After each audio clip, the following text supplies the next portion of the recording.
بس رمضان کی سب سے بڑی تیاری کیا ہے کہ اپنے دلوں کو صاف کر لو پہلے سے، کہ جس دل میں نفرت ہو، بغض ہو، کسی کے لیے غصہ ہو، کسی کے لیے کیا کیا جذبے ہوں، دل صاف کرنا۔ ہمارے گھروں میں روزانہ جھاڑو ہوتا ہے، یہاں مدرسے میں روزانہ صفائی ہوتی کہ نہیں ہوتی؟ کیونکہ دنیا کی اصل گندگی ہے تو جھاڑو ہاتھ سے نہیں چھوٹ سکتا۔ حرم شریف میں دیکھا کیسے چاروں طرف خدام پھر رہے ہوتے ہیں برش لے کر، تو دل پہ غبار ایسے آتا ہے جیسے صحن میں غبار آتا ہے، دل پہ گندگی ایسے آتی ہے جیسے صحن میں آتی ہے۔ تو ہم نے نظام بنایا ہوا ہے، لوگ وہ کر رہے ہیں، وہ روزانہ جھاڑو دیتے ہیں۔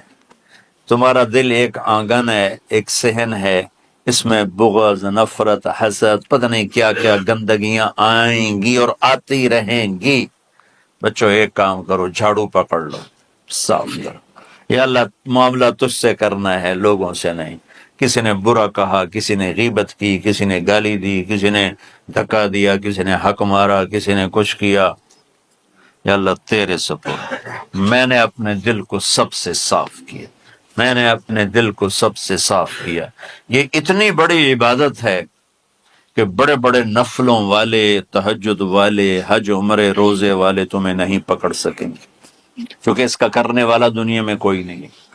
نفل پڑھنے والے تو بے شمار ہیں، عمرے کرنے والے بے شمار ہیں، علماء بے شمار ہیں، حاجی بے شمار ہیں، سخاوت کرنے والے بے شمار ہیں، لیکن اس ٹکڑے کو صاف کرنے والا لاکھوں میں ایک بھی نہیں ہے۔ مشکل کام ہے، آپ یہ سیکھ لیں، صاف کرو، صاف کرو، صاف کرو۔ یہ رمضان کی سب سے بڑی تیاری اور علم کو حاصل کرنے کی سب سے بڑی چابی ہے کہ اپنے دل کو کھلا کر لو۔ کوئی چیز خالی ہوگی تو کچھ آئے گا۔ جس دل میں بغض بھرا ہو، نفرت بھری ہو، حسد بھرا ہو، کینہ بھرا ہو، اس میں خاک آئے، اس میں تو علم کی ایک کرن بھی نہیں آئے گی۔ اس زبان سے چاہے جتنے مرضی موتی بکھیرے، دل اس کا اندھا ہوگا۔ لا تعمل ابصار ولكن تعمل قلوب التي في الصدور۔ یہ آنکھوں سے اندھے نہیں، دل سے اندھے ہیں۔ تو بچوں اپنے دل کو صاف کرنا سیکھو۔ وہ کتنی مشہور حدیث ہے، آپ نے کہا اس دروازے سے ایک جنتی آ رہا ہے، تو ایک انصاری صحابی داخل ہوئے، جوتا ہاتھ میں، داڑھی میں وضو کا پانی۔ اگلے دن اس دروازے سے ایک جنتی آ رہا ہے، تو ایک صحابی آئے، ہاتھ میں جوتا، داڑھی میں وضو کا پانی، وہی صحابی۔ اگلے دن اس دروازے سے ایک جنتی آ رہا ہے، تو وہی صحابی 3 دن جنت کی بشارت لیا۔ اس صحابہ کی جماعت میں ایک شخص ہیں جن کا نام ہے عبداللہ بن عمر بن عاص۔ ان سے بڑا عبادت گزار صحابہ میں کوئی نہیں تھا، نہ سابقین میں، نہ متاخرین میں، نہ پہلوں میں، نہ بعد والوں میں۔ ان کی عبادت کیا تھی؟ ساری رات جاگنا، سارے دن کا روزہ، اور ایک ختم قرآن صبح سے شام۔ اتنی اللہ نے طاقت دی تھی۔ پھر وہ غلوب والی بات آ گئی، ایکسٹریم ہونے والی بات آ گئی۔ ان کی شادی والی رات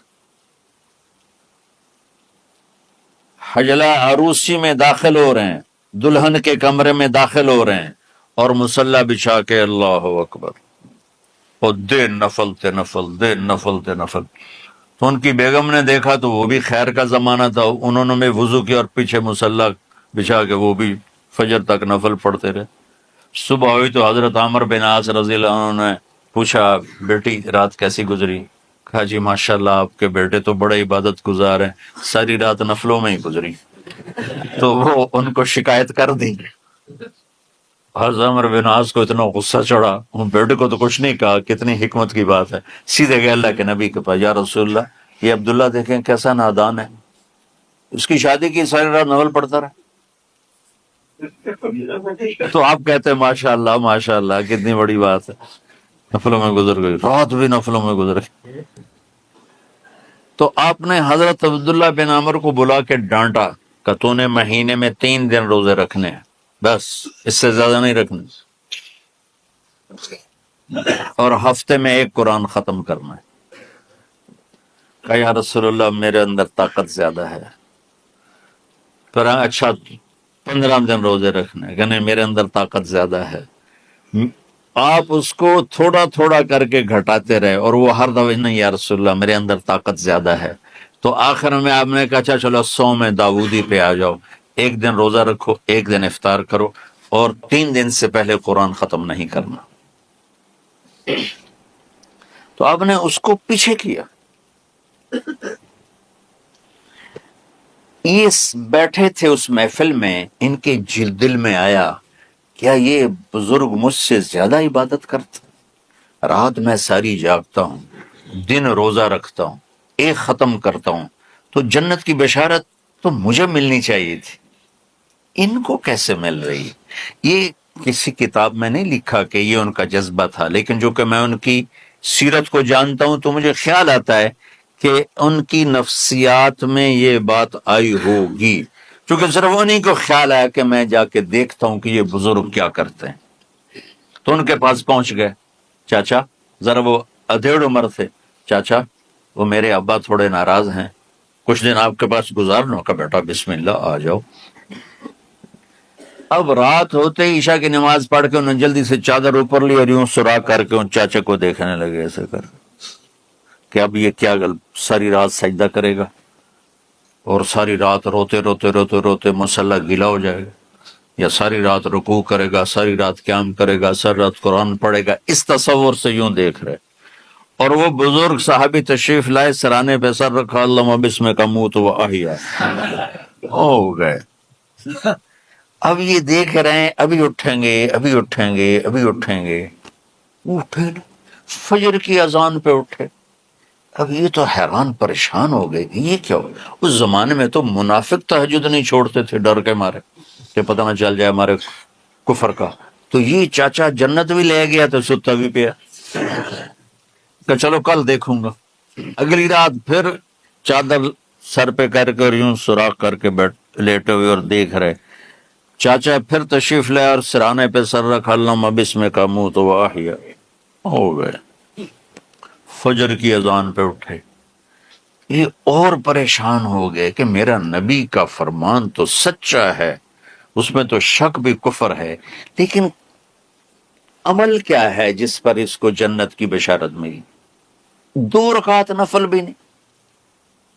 اور آج کے دور میں تم میں سے ماشاءاللہ اکثر بچے تہجد پڑھتے ہیں، کیا 1 رات اور دیکھوں گا، پچھلے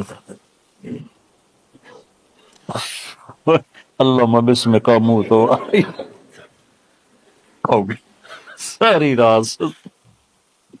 تو تیسری رات پھٹ پڑے عبداللہ بن عمر، کہنے لگے چاچا میری ابا سے کوئی لڑائی نہیں تھی، 3 دن میں تیرے بارے میں سنتا رہا، جنتی جنتی جنتی، میں دیکھنے آیا تھا کہ آپ کیا کرتے ہیں، آپ تو کچھ بھی نہیں کرتے ہو، ساری رات سوتے رہتے ہو، آپ کیا کرتے ہو؟ میں کہا بیٹا یہی ہے جو تم نے دیکھا ہے۔ اب ان کو سمجھ میں نہیں آ رہا کہ یہ جوڑ کیسے بٹھاؤں، ادھر جنت کی بشارت، ادھر ساری رات خراٹے، اب یہ اس میں جوڑ کیسے بٹھاؤں، کیونکہ نبی کی بات تو غلط ہو نہیں سکتی۔ تو اب وہ نا ایسے نا بڑے بے دل سے ہو کر واپس مڑے، پتہ نہیں کی چکر ہوئے گی کوئی گل۔ جب وہ دروازے تک پہنچے تو کہنے لگے بیٹا ادھر آنا، واپس آ گئے۔ کہا میں تمہیں اصل راز کی بات بتاتا ہوں۔ کیا ہے کیا ہے؟ تو یہاں ہاتھ رکھا کہ یہ جو دل ہے نا، اس میں کسی انسان کی نفرت نہیں ہے۔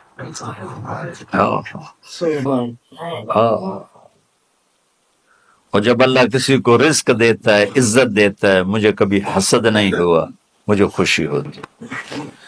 تو عبداللہ بن عمر نے کہنا تھا ہاں یہ بات ہے، نہیں، انہوں نے کہا ہاذا ہوا، اچھل کے کہنے لگے ہاذا ہوا، ہاں ہاں ہاں یہی ہے یہی ہے یہی ہے۔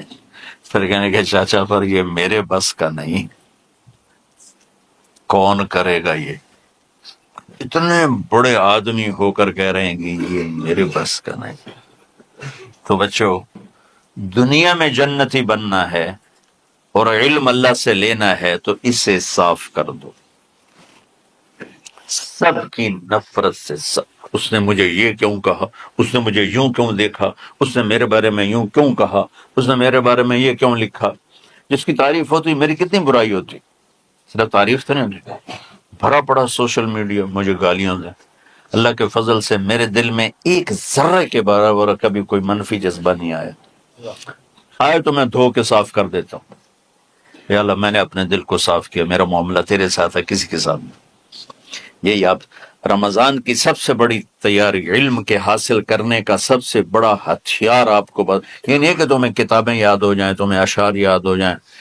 تو ساری امت سے کہتا ہوں رمضان کا استقبال کرو، دلوں کو صاف کر کے، نفرتوں کو مٹا کے، مذہبی نفرت، دنیاوی نفرت، رشتوں کی نفرت، بول چال کی نفرت، سیاست کی نفرت، لین دین کی نفرت، ان سب سے اپنے دل کو صاف کرو تاکہ رمضان میں اللہ نے علم اتارا، اللہ تعالیٰ آپ کو علم عطا فرمائے، اور باقی لوگ جو عام دنیا میں زندگی گزار رہے ہیں ان کے دلوں میں اللہ رمضان کا نور اتارے اور ہدایت کا نور اتارے۔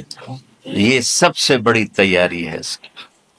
اور کسی سے گلہ ہے، غصہ ہے، ناراضگی ہے، کسی سے بولتے نہیں ہو، ابھی سے شعبان آ چکا ہے، آپ شعبان سے رمضان کی تیاری شروع فرما دیتے تھے۔ تو اس کی تیاری کیا ہے؟ وہ دلوں کو صاف کرو، معاف کرو، معافی مانگو، تمہارا قصور نہیں پھر بھی معافی مانگ لو، دلوں کو صاف کرو، اور اور اللہ سے سخاوت مانگو کہ اللہ کو سخی بھی پسند ہے اور صاف دل والا بھی پسند ہے۔ انسان کے بارے میں اللہ تعالیٰ کی کتاب کہتی ہے کہ انہ کان ظلوما جہولا، بہت بڑا جاہل ہے اور بہت بڑا نادان ہے۔ باقی جتنی مخلوق ہے، ایک مچھر سے لے کر ہاتھی تک، ربنا الذی اعطی کل شیء خلقہ ثم ہدی، رب وہ ہے جس نے ہر چیز کو پیدا کیا اور اسے زندگی گزارنے کا صحیح طریقہ سمجھائے۔ کوئی جانور، کوئی دو پایا، کوئی چوپایا، کوئی پرندہ، کوئی کیڑا، کوئی مچھلی اپنے لائف سٹائل میں کوئی غلط نہیں کر سکتا۔ آپ شیب کے سامنے گھاس رکھ لیں، بیٹھا رہے گا؟ نہیں کھائے گا۔ گوشت رکھیں گے تو کھائے گا۔ بکری کے سامنے گوشت رکھ دیں، نہیں کھائے گا۔ گھاس رکھیں، کھائے گا۔ یہاں کتنے شوگر والے بیٹھے ہوں گے، ان پہ آگے مٹھائی رکھو، کھا جان، حالانکہ پتہ بھی ہے کہ نہیں کھانی، پھر بھی کھائیں، اپنے آپ کو تسلی دیں گے ادھی بلی وقت کھا لوں۔ تو ایک تو انسان جاہل پیدا ہوتا ہے، لا تعلمون شیئا، تم کچھ بھی نہیں جان۔ پھر کسی نے کسی شعبے میں علم حاصل کیا، کوئی کسی شعبے میں، کوئی کسی شعبے، تو ان تمام کے اوپر ایک آیت اللہ نے ایسے پھیلا دی ہے، وما اوتیتم من العلم الا قلیلا، تم نے جو کچھ سیکھا ہے وہ خود نہیں سیکھا، وہ تمہیں اللہ نے دیا ہے، وہ بہت تھوڑا بھی ہے، الا قلیلا، وہ تھوڑا بھی ہے۔ تو تھوڑے علم کے ساتھ کوئی کام بھی صحیح نہیں ہو سکتا۔ تو پھر کیا حل ہے؟ اللہ تعالیٰ نے کہا فَفِرُّوا إِلَى اللَّهِ، میری طرف دوڑ لگاؤ، میرے پاس آؤ، میرے پاس تمہیں زندگی کا حل ملے گا۔ یا اللہ تو اب اوپر ہے، کہاں سے تیری باتوں کا پتہ چلے گا؟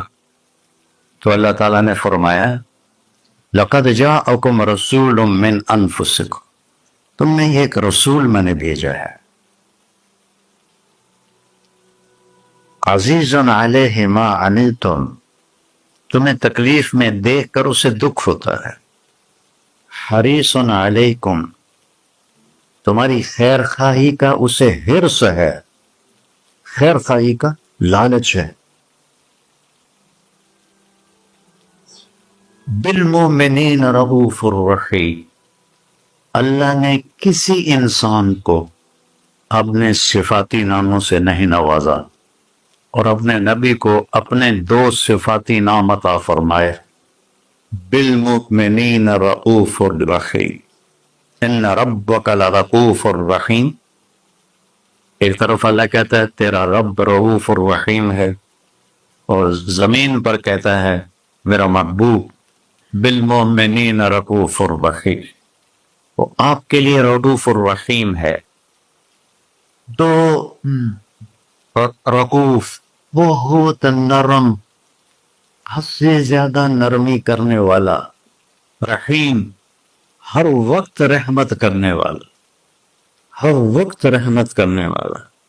رہ تھوڑی سی دھمکی سنائے، فَإِن تَوَلَّوْا، اگر مجھے اور میرے حبیب کو چھوڑ دو گے تو اللہ اپنے حبیب سے کہہ رہے ہیں ان سے کہہ دو فَقُلْ حَسْبِيَ اللَّهُ، نہ مانو میرا رب مجھے کافی ہے، علیہ توکلت وهو رب العرش العظیم، میرا اسی پر توکل ہے۔ کوئی بھی شعبہ ہو زندگی کا، ہمارے پاس علم تھوڑا ہے، آنکھیں وہاں تک دیکھ رہی ہیں، آگے نہیں، پیچھے نہیں دیکھ رہے، اب ادھر نہیں دیکھ رہی، اب ادھر نہیں دیکھ رہے، اب نیچے نہیں دیکھ رہے، ایک بول رہا ہے اور آپ سن رہے ہیں، یہاں دو شروع ہو جائیں تو آپ کو کچھ سمجھ میں نہیں آئے گا کہ کیا بولا جا رہا ہے۔ دیکھنا کمزور، سننا کمزور، سوچ کمزور، انسانی دماغ 4-5% سے زیادہ کام نہیں کرتا، بلکہ وہ سویا ہوا ہے، وہ اللہ جنت میں کھولے گا۔ تو ہماری سوچ ایک وقت میں دو چیزیں نہیں سوچ سکتے، ایک وقت میں دو چیزوں پر غور نہیں کر سکتے، تو لہذا فَفِرُّوا إِلَى اللَّهِ، اللہ کی طرف دوڑو۔ اللہ کی طرف دوڑنے کا اللہ نے سورہ نساء میں کہا فَلَا وَرَبِّكَ لَا يُؤْمِنُونَ حَتَّى يُحَكِّمُوكَ فِيمَا شَجَرَ بَيْنَهُمْ، میرے محبوب یہ پہلی قسم ہے قرآن کی، جو قرآن میں قسمیں ہیں سورہ نساء پہلی قسم ہے، اور اتنا اس میں اظہار محبت ہے جس کو کسی بھی زبان میں منتقل نہیں کیا جا سکتا۔ میں کوشش کرتا ہوں تھوڑا واضح کرنے۔ قسم کھانے والا خود رب ہے، خود آپ ہے، اور کیا کہہ رہا ہے؟ مجھے آپ کے رب کی قسم۔ اس سے لگتا ہے کہ قسم کھانے والا رب کوئی اور ہے اور رب محمد کوئی اور ہے۔ عربی میں جب اظہار محبت کو پیک پہ پہنچایا جائے، جس کے آگے اوپر کوئی چوٹی نہ ہو ہمالیہ کی طرح، تو وہاں یہ تکلم کا سلیقہ اور طریقہ ہوتا ہے جس کو اللہ نے صرف اپنے حبیب کے لیے استعمال کیا، فَلَا وَرَبِّكَ، مجھے آپ کے رب کی قسم۔ سبحان، نہیں میں اس کو جو محسوس کر رہا ہوں وہ میں آپ کو بتا نہیں سکتا ہوں۔ جب اللہ نے مجھے عربی پڑھنے کی توفیق نصیب فرمائی، کہاں گورنمنٹ کالج اور کہاں گانا بجانا، کہاں اللہ نے راستہ موڑ دی، تو یہاں اتنا اظہار محبت ہے جس کو سمیٹا نہیں جا سکتا۔ تو اس کے بعد فَلَا وَرَبِّكَ، مجھے آپ کے رب کی قسم۔ اللہ اپنی قسم کیسے اٹھا رہا ہے؟ اپنے نبی سے جوڑ کر، مجھے آپ کے رب کی قسم۔ یہ آباد والوں کو بتا دو، جب تک آپ کی غلامی نہیں کریں گے میرے نظروں میں کوئی حیثیت نہیں ہے، چاہے برج خلیفہ سے بھی بڑا ٹاور بنا دیں، کوئی حیثیت نہیں۔ یہاں حیثیت کا سکہ محمدیت پر ہے، نہ کہ پیسے پر، نہ کہ شکل و صورت پر، نہ کہ کسی اور نسبت کا، ایک ہی سکہ ہے، وہ ہے محمد و رسول۔ جب ہمارے نبی تشریف لے گئے معراج تو آپ نے عرض کی یا اللہ اتخذت ابراہیم خلیلا وموسیٰ کلیما وعلمت لداود الحدید وسخرت لسلیمان الریاح واحییت لعیسی الموتى فماذا جعلت لی، یا اللہ یہ معراج موسیٰ علیہ السلام نے کہا ارنی انظر الیک، تھوڑا اپنا نظارہ تو کرا دے، تو اللہ تعالیٰ نے کہا لن ترانی موسیٰ تیرے بس کا نہیں ہے۔ موسیٰ علیہ السلام لاڈلے نبی تھے، ہمارے نبی نے فرمائے وہ اللہ سے ضد کر لیتے تھے کہ نہیں ایک باری تو دیکھنا ہے۔ کہ اچھا ٹھیک، میں پہاڑ پہ تجلی ڈالتا ہوں، وہ کھڑا رہے گا تو بھی دیکھ لے۔ فلما تجلی ربہ للجبل، اب یہ عرش کے اوپر سے تجلی آئی ہے، پہاڑ پہ پڑی ہے، جعلہ دکا، پہاڑ ریت بن گیا، وخر موسیٰ صاعقہ، اور موسیٰ علیہ السلام بے ہوش ہو کے گئے۔ پتہ نہیں کتنی دیر پڑے گئے، ہوش میں آیا تو کہنے یا اللہ میری توبہ ہن میں نہیں آتا۔ اور یہاں سارے پردے ہٹا کر اللہ اور محبوب آمنے سامنے، اور وہ انہی آنکھوں سے دیکھ، جنت میں اللہ نئی آنکھ دے گا جس سے ہم اللہ کو دیکھیں گے، نئے کان دے گا جس سے ہم اللہ کی سنیں۔ میرے محبوب تو اسی دنیاوی آنکھوں سے اپنے اللہ کو ایسے دیکھ رہے ہیں، اور میرا رب کیا پروٹوکول دے رہا ہے۔ اب لوگوں کا کیا پروٹوکول ہے، آج جھنڈے ہوتے ہیں کل جیل ہوندی، تو میرا رب کہہ رہا ہے السلام علیک ایھا النبی ورحمۃ اللہ وبرکاتہ۔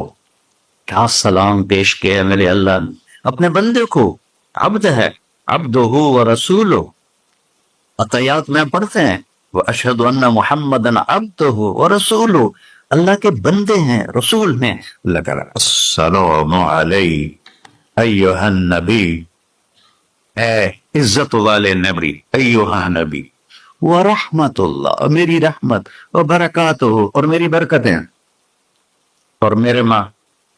اگر اللہ، حدیث میں آتا ہے اگر اللہ ایک تجلی پوری کائنات پہ ڈال دے عرش سے لے کر نیچے تک، تو جتنی یونیورس ہے، صرف دنیا نہیں، جتنی یونیورس ہے جل کے راکھ ہو جائے گی، راکھ ہو جائے گی۔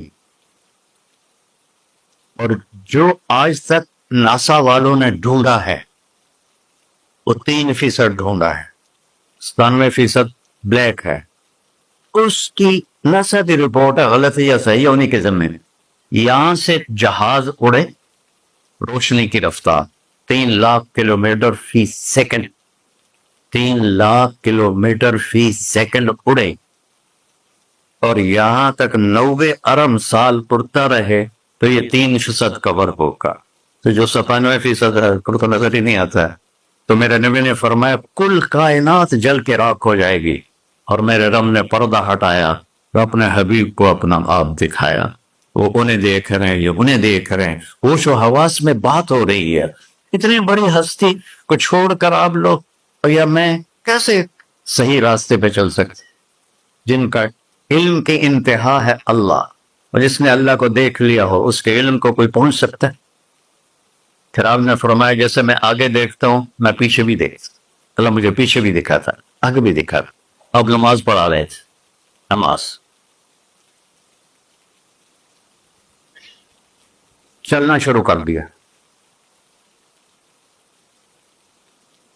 چلتے چلتے چلتے دیوار کے ساتھ کھڑے ہو۔ آپ کے زمانے میں محراب نہیں ہوتا، محراب اور مینار یہ دو چیزیں حضرت عمر بن عبدالعزیز نے اضافہ کی۔ کھڑے رہے پھر پیچھے ہٹنا شروع کیا، اور مصلی کے کنارے پر جا کر کھڑے ہو۔ اب سارے صحابہ پریشان کہ ایک ہی ہو گیا، پہلے سے کبھی ہوا نہیں۔ تو جب آپ نے سلام پھیرا تو یا رسول اللہ یہ آپ نے کیا کیا نماز کے اندر؟ ہماری تو سمجھ سے باہر ہے۔ آپ نے کہا جب میں آگے بڑھا تو مجھے جنت نظر آ رہی تھی، اور اس کے انگوروں کے گچھے اس کی دیواروں کے باہر نظر آ رہے تھے، ان کو دیکھ کے میں آگے چلے۔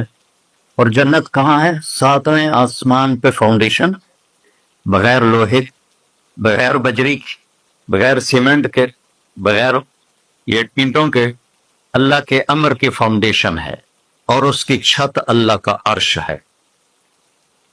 اور پھر وہ 7ویں آسمان سے ادھر بھی باہر نکلی ہوئی ہے، جیسے اب لنڈر ڈالتے ہیں، ادھر بھی باہر نکلی ہوئی ہے، ادھر بھی باہر نکلی ہوئی ہے۔ اور اس دنیا کو جتنا بھی آپ آباد کر لو یہ ہوگی تو نہیں، نہ مٹنا تو ہے اس نے، کہ اس کو بنانے والے نے آبادی کے لیے بنایا ہی نہیں ہے۔ ہاں چند دن کے لیے آئے ہیں تو اپنی ضرورتوں کو اللہ رسول کی منشا کے مطابق پورا کریں اور جائیں اپنے گھر۔ تو میرے نبی وہ دیکھ رہے ہیں. اور پھر کہنے لگے آپ پیچھے کیوں ہٹے؟ کہ پھر اللہ نے مجھے جہنم دکھائی. جہنم کہاں ہے؟ اس کو میرے نبی نے فکس کر کے بتایا جیسے جنت کو بتایا؟ نہ، اللہ نے بتایا ہے وہ بھی اوپر ہی. کب مجھے جہنم نظر آئی، اس کے شعلے نظر آئے تو ڈر کے میں پھر پیچھے ہٹ گیا.